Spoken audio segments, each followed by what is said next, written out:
Hello students, હવે આપણે unit number 5નું લાસ્ટ ચેપ્ટર UML સ્ટાર્ટ કરશું. ચેપ્ટર નંબર 10 કે UML designing and skill base tools overview, અને આ 3 ટાઈપના ડાયાગ્રામ જોશું.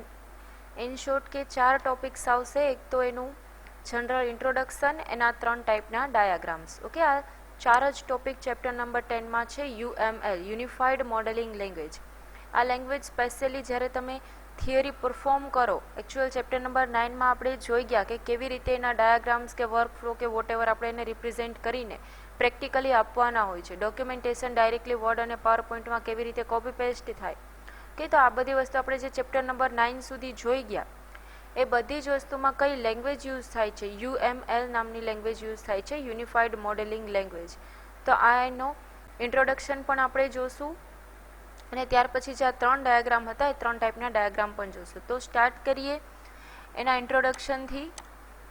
UML is use to model a broad range of systems, software systems, hardware system, database, real time system, real world organisation. આ બધી જ ટાઈપની જે સિસ્ટમ જનરેટ કરવા માટે જે લેંગ્વેજ યુઝ થાય છે, એને મોડેલ કરવા માટે કે આ જેટલી સોફ્ટવેર તમે બિલ્ડ કરો છો એને પ્રેક્ટિકલી તમારે રિપ્રેઝેન્ટ કરવા છે, ટેસ્ટિંગમાં રિપ્રેઝેન્ટ કરવા છે, કોસ્ટમાં રિપ્રેઝેન્ટ કરવા છે, વોટ એવર જેટલા ટાઈપમાં રિપ્રેઝેન્ટ કરવા છે પ્રેક્ટિકલી, એના માટે લેંગ્વેજ યુઝ થશે UML.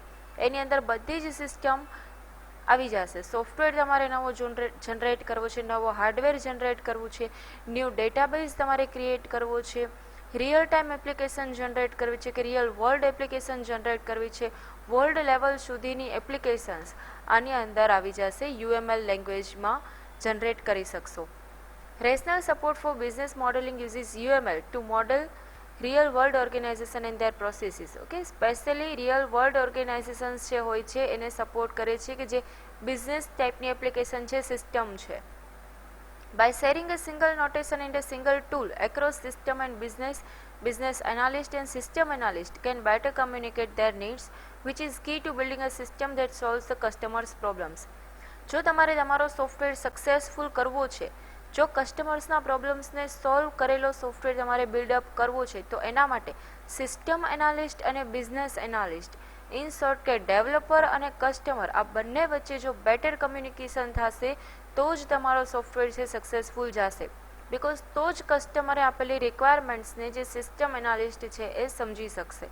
કે એટલે એના માટે એક સિંગલ નોટેશન જ શેર કરવાનું. સિંગલ નોટેશન મીન્સ કે એક સિમ્પલ ડાયાગ્રામ તમારે પહેલાં રિપ્રેઝેન્ટ કરવાનો કસ્ટમરને કે આ ટાઈપની હું એપ્લિકેશન બનાવીશ, આમાં કોઈ ચેન્જીસ હોય તો તમે અત્યારથી જ કહો, કે જો એના લીધે કે નેક્સ્ટમાં તમારે ચેન્જીસ વાઇડ રેન્જમાં નહીં કરવા પડે. એટલા માટે અહીંયા સિંગલ નોટેશન એને રિપ્રેઝેન્ટ કરવા માટે, એક ડાયાગ્રામ રિપ્રેઝેન્ટ કરવા માટે, એક ગ્રાફ રિપ્રેઝેન્ટ કરવા માટે આ લેંગ્વેજનો યુઝ થાય છે UML. The table below describes business modeling notation and icons used in the UML. Okay, અહીંયા જેટલા સિમ્બોલ્સ યુઝ થાય છે તમને ટેબલની અંદર આપેલા છે. આ 5 to 6 ટાઈપના સિમ્બોલ્સ છે. અહીંયા એના મિનિંગ છે અને અહીંયા શું એનો યુઝ થાય છે એ પણ છે. જો તમારે બિઝનેસ એક્ટર એટલે કે જે પર્સન બિઝનેસનો ઓનર છે એને જો તમારે રિપ્રેઝેન્ટ કરવો છે તો એના માટેનો આ ટાઈપનો સિમ્બોલ છે. Someone or something outside the business that interacts with the business. Outside છે બિઝનેસની, એકચ્યુઅલી બિઝનેસનો ઓનર પણ આપણે કહી શકીએ, અને કોઈ એવો પર્સન કે જે નોન ટેકનિકલ છે, નોન IT પર્સન છે અને બિઝનેસ સાથે એના રિલેશન્સ છે એ બહુ ઓછા છે, કે તો આ ટાઈપના પર્સનને તમારે રિપ્રેઝેન્ટ કરવા માટેનો આ સિમ્બોલ છે. સેકન્ડ છે business worker and role or set of roles inside the business. A business worker interacts with other business workers and manipulates. Okay, જે 3 થી 4 ટાઈપના બિઝનેસ કે બિઝનેસ ઓનર્સ તમારામાં ઇન્વોલ્વ છે. તમારી એપ્લિકેશન, તમારી વેબસાઇટની અંદર તમે 3 થી 4 ટાઈપના બિઝનેસ રાખેલા છે. સપોઝ કે ફ્લિપકાર્ટ, એમેઝોન જેવી એપ્લિકેશન્સ હોય તો એની અંદર ઘણા બધા સેલર, ઘણા બધા બિઝનેસ મેનેજર છે એ પોતાની વસ્તુ સેલ કરવા આવતા હોય. તો જ્યારે આ ટાઈપના તમારે બે બિઝનેસમેનને રિપ્રેઝેન્ટ કરવા છે, બંનેનું રિલેશન રિપ્રેઝેન્ટ કરવું છે, તો એના માટેનો આ સર્કલ છે, સર્કલિક સિમ્બોલ છે. ત્યાર પછી છે business entity, a thing handled or used by business workers. કે એક બિઝનેસ એન્ટિટી કે કોઈ બી વસ્તુ બિઝનેસ રિલેટેડ પર્સન યુઝ કરે છે, સપોઝ કે બિઝનેસમેન છે એ પીસી યુઝ કરે છે, તો પીસીને જો તમારે રિપ્રેઝેન્ટ કરવું છે તો એના માટેનો સિમ્બોલ, કોઈ બી નાનામાં નાની વસ્તુને રિપ્રેઝેન્ટ કરવી છે, નાનામાં નાની થિંગને, તો એને કહેવાશે બિઝનેસ એન્ટિટી.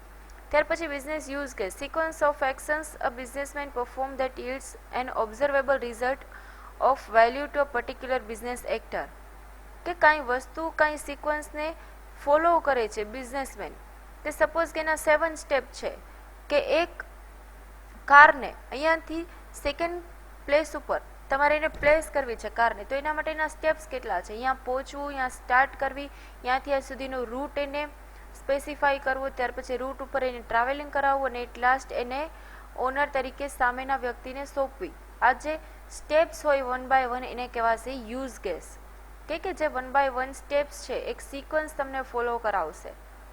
ત્યાર પછી છે business use case realisation, collection of diagrams to show how the organisation elements, કઈ ટાઈપના એલિમેન્ટ્સ જનરેટ થયેલા છે, એક સિટીની અંદર જ છે, એક વર્લ્ડની અંદર છે, એક સ્ટેટની અંદર છે, આ બધી વસ્તુને એક જગ્યાએ તમે કમ્બાઈન કરીને રિપ્રેઝેન્ટ કરો એ કહેવાશે યુઝ કેસ રિયલાઇઝેશન.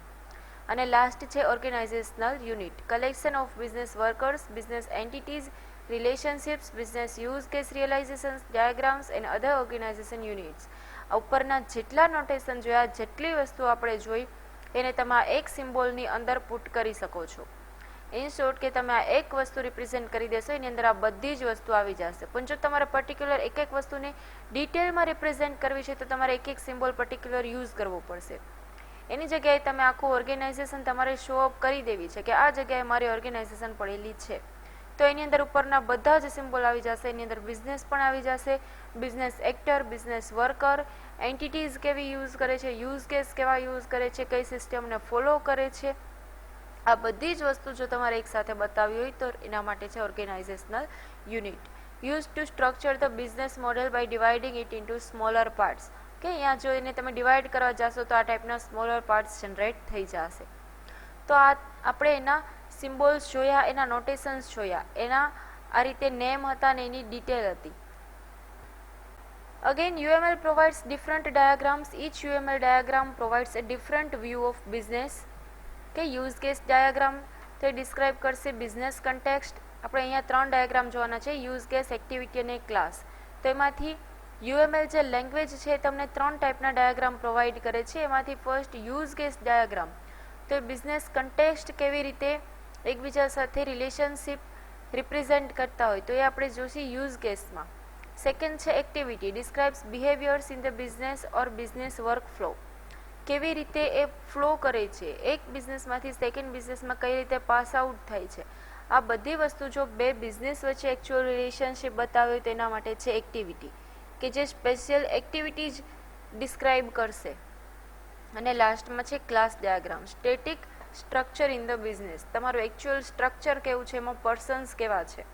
તો આ રીતે તમને જે ક્લાસ ડાયાગ્રામ છે એ રિપ્રેઝેન્ટ કરશે. કે તો આ 3 ડાયાગ્રામ આપણે જોશું, ઇન્ટરેક્શન્સ diagram, sequence diagram and collaborations diagram describe the dynamic interactions between employee and thing that they manipulate. અહીંયા 2 ટાઈપના અગેન ડાયાગ્રામ આપેલા છે, સિક્વન્સ ડાયાગ્રામ એન્ડ કોલેબોરેશન્સ ડાયાગ્રામ. આ બંનેનું કોમ્બિનેશન કરશો એટલે બનશે ઇન્ટરેક્શન્સ ડાયાગ્રામ. ઘણીવાર આવું પણ આવી શકે છે કે ઇન્ટરેક્શન્સ ડાયાગ્રામ રિપ્રેઝેન્ટ કેટલા ટાઈપના છે, તો અહીંયા 2 છે, સિક્વન્સ એન્ડ કોલેબોરેશન્સ. તો એ શું કરશે કે યુઝર કેવી રીતે ઇન્ટરેક્શન્સ કરે છે એપ્લિકેશન સાથે, ડાયનેમિકલી કેવી રીતે યુઝર આઈડી પાસવર્ડ જનરેટ કરે છે, આ બધી વસ્તુ અહીંયા તમને બતાવશે ઇન્ટરેક્શન ડાયાગ્રામમાં.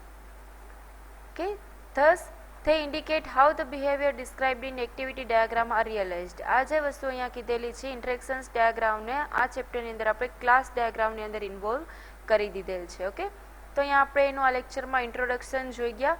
નેક્સ્ટ લેક્ચરમાં આપણે આ 3 ડાયાગ્રામ ડિટેલમાં જોશું. Thank you.